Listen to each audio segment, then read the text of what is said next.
नमस्कार।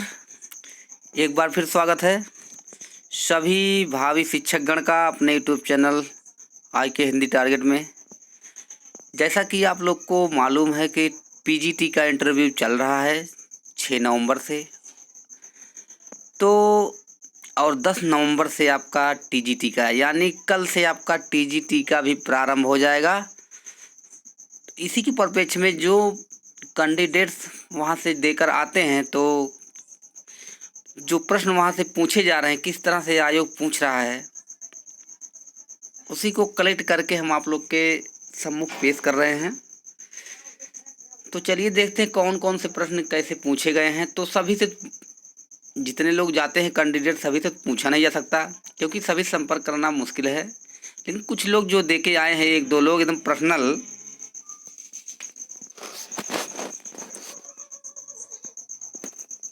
तो चलिए देखते हैं कैसे कैसे प्रश्न पूछे गए हैं। जो प्रश्न पूछे जा रहे हैं बहुत ना ही सरल हैं और ना ही कठिन भी हैं। जो आप सोच रहे हैं कि बहुत सरल पूछा जाएगा, तो आपके अनुसार और उनके अनुसार, दोनों के अनुसार चलना है। क्योंकि पहले तो आपसे कुछ पूछा जाएगा, फिर इसके बाद वो अपने मन की भी पूछते हैं। 3 लोग बैठे हुए हैं, जो साक्षात्कार ले रहे हैं उसमें 3 लोग हैं। एक विषय विशेषज्ञ है और 2 एक्सपर्ट बैठे रहते हैं। तो आपसे कुछ भी पूछ सकते हैं। जो प्रश्न बन रहा है जैसा होगा, आप लोग बस धैर्य बनाए रखिए। सबका इंटरव्यू अच्छा जाने वाला है। चलिए तो सीधे हम चलते हैं आपके प्रश्नों की तरफ। कौन कौन से प्रश्न पूछे गए हैं, तो आप लोग चैनल को सब्सक्राइब कर लीजिए, लाइक कर दीजिए, बेल आइकन को भी प्रेस कर दीजिए ताकि आने वाले सारे नोटिफिकेशन आपको मिलते रहें, और साथियों में भी शेयर कर दीजिए। तो प्रश्न जो पूछा जा रहा है, आप लोग निराश मत होइए। सबसे पहले प्रश्न पूछा जाता है कि आप कहाँ से आए हुए हैं या आप किस ज़िले से आए हुए हैं। आपका वहाँ नाम नहीं पूछेंगे, आपका जाति यानी आपकी जाति, आपका नाम वहाँ नहीं पूछा जाएगा। बस आपसे पूछा जाएगा कहाँ से आए हुए हैं, किस ज़िले से आए हुए हैं, किस धरा से आए हुए हैं। ठीक है, तो ये आपसे पूछा जाएगा, तो आप बताए होंगे कहाँ से आए होंगे, जिस ज़िले से आए होंगे तो आप लोग जान ही रहे हैं। तो फिर कभी कभी आपसे पूछ लिया जाता है कि आप जिस ज़िले से आए उसकी बोली भाषा क्या है। तो उन्हें तो फिर इसके बाद प्रश्न किया होगा कि प्रश्नातक में मुख्य कवि के रूप में कौन थे। जब आपने बताया होगा कि हाँ भाई पीजीटी वाले हैं, प्रश्नातक मतलब होता ही पीजीटी वाले, तो पूछे होंगे कौन से एक विषय के रूप में किस कवि को लिए थे। तो आप लोग जानते ही हैं, कबीर हैं, जायसी हैं, तुलसी हैं, सूरदास हैं इत्यादि, ये सब एक एक कवि के रूप में जाने जाते हैं। तो उन्होंने बताया कि मलिक मोहम्मद जायसी। अब देखिए प्रश्न वहीं से बनेगा, जहाँ से बताएंगे आप प्रश्न वहीं से वो उठा के ज़्यादा प्रश्न करेंगे, बाकी ऑल लेवन तो पूछेंगे ही। अब शुरू कर दिए, जायसी की कोई विशेषता बताइए। तो आप लोग जान रहे हैं जायसी की विशेषता क्या है। जायसी के बारे में आपने पढ़ा होगा कि जायसी क्या है, कि केवल अवधि में ही रचनाएं सभी लिखे हैं। सबसे बड़ी विशेषता यही है, केवल अवधि में सभी रचनाएं लिखी हुई हैं। और वो एक मुसलमान होते हुए भी एक हिंदू, यानी आप जानते हैं राजा रत्न सेन का वर्णन इतने सरल और अच्छे ढंग से किया है। उनके बारे में आप जानते हैं, पद्मावत। फिर प्रश्न पूछा गया होगा, जायसी जी को पूछा गया होगा, क्या पूछा गया कि जायसी जी को किस रचना पर प्रसिद्धि मिली। तो इसे सब लोग वाकिफ है, किस रचना पर उनको प्रसिद्धि मिली है।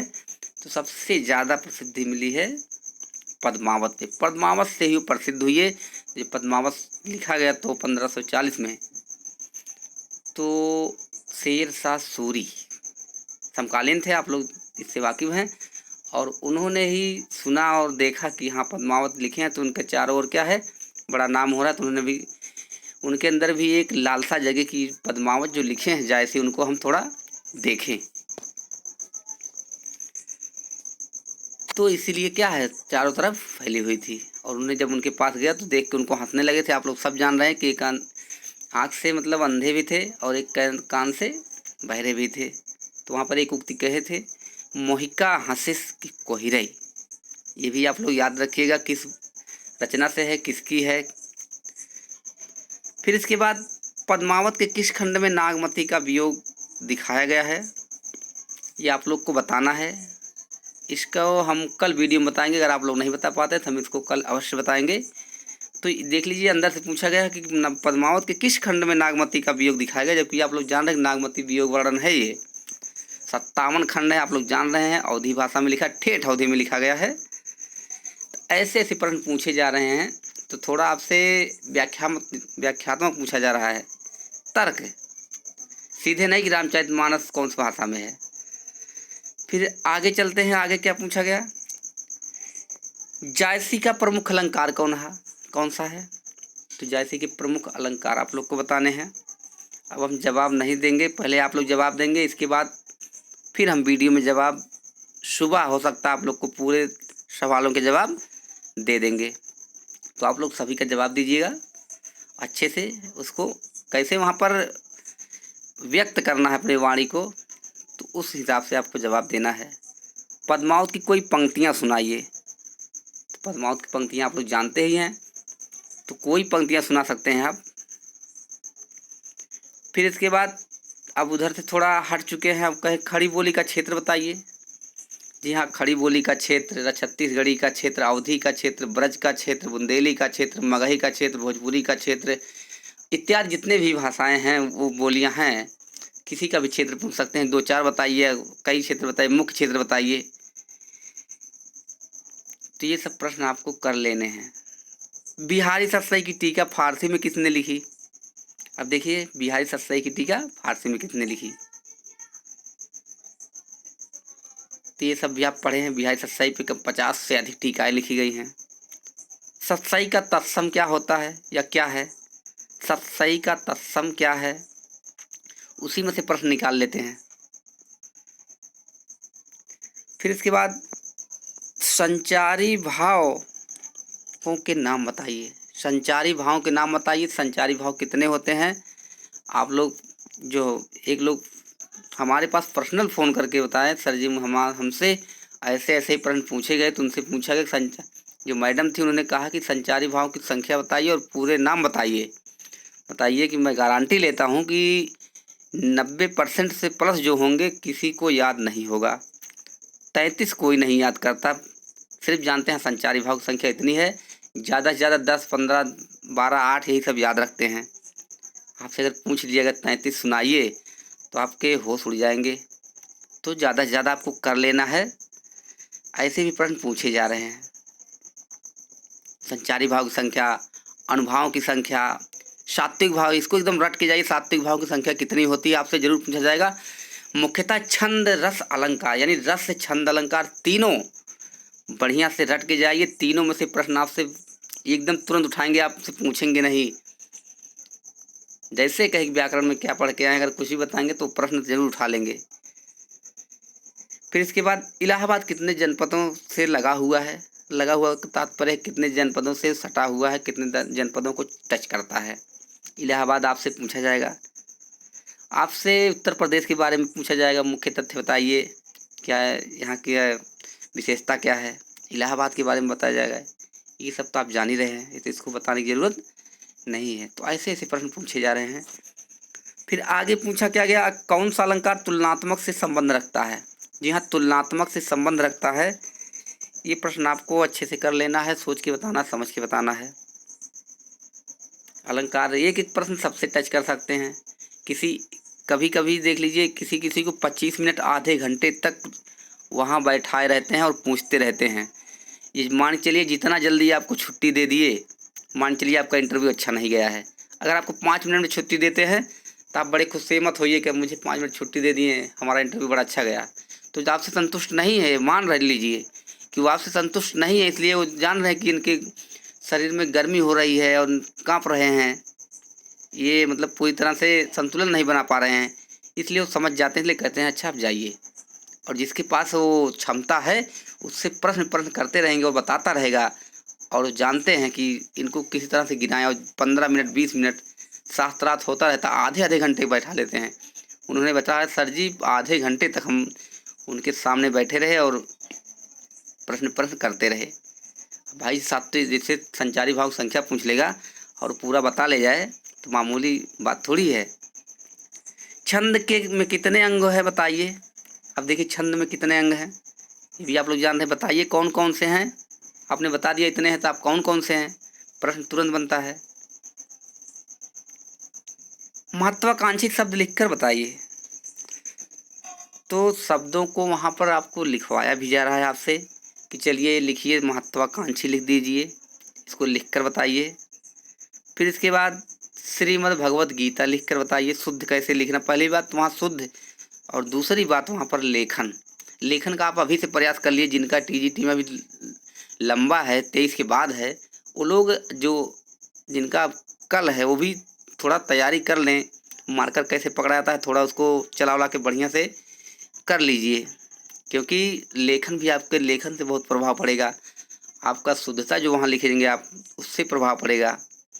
आप कैसे वहाँ बोलते हैं, कैसे वाणी को व्यक्त करते हैं, सबसे बहुत प्रभाव पड़ेगा। फिर इसके बाद आप हिंदी के ही शिक्षक क्यों बनना चाहते हैं, लास्ट में आपसे कह देंगे आप हिंदी के शिक्षक क्यों बनना चाहते हैं। तो आप वहाँ ये मत कह देना सर जी की, इस बात पे हमें हंसी छूट रही है कि सर मेरा कॉम्बिनेशन हिंदी का ही बनता था तो हम हिंदी से किए। तो ऐसे वहाँ आपको नहीं कहना है। आपको क्या कहना है आप बताइएगा, इसके बाद हम कल बताएंगे क्यों बनना है, ठीक है। तो यहाँ एक प्रश्न हम थोड़ा सा आपको बता देते हैं, यहाँ देख लीजिए। जैसे हम लिखे हैं कि पहले तो ऊपर लिखे हैं जायसी। अगर आपसे पूछें कि मतलब आपने कहा प्रार्थनात्मक में किसको लिया, तो आप वहाँ डायरेक्ट जायसी ना बताइएगा, बिल्कुल जायसी नहीं। किसी का भी नाम लीजिएगा, पूरा नाम लेके बताइएगा। पूरा नाम लेके तात्पर्य है कि मलिक मोहम्मद जायसी। वहाँ से पूछा जा सकता है जायस क्या है। आपसे आचार्य शुक्ल के बारे में पूछा गया तो आप सीधे कह दिए कि आचार्य शुक्ल, उनका नाम पढ़ ले, आचार्य रामचंद्र शुक्ल, इस तरह से कहना। निराला सीधे नहीं कहेंगे, सूर्यकांत त्रिपाठी निराला, ठीक है। तो उग्र नहीं कह काम चलाएंगे, पूरा नाम उन सभी का पूरा नाम लेना है। जैसे अज्ञे हैं, जैसे करे प्रयोगवाद के प्रवर्तक, तो आप नहीं कहेंगे अज्ञाएं कह के काम चला लिया। उसको ध्यान से पहले सोचिए क्या हमें कहना है। पूरा नाम सच्चिदानंद हीरानंद वात्स्यायन अज्ञे।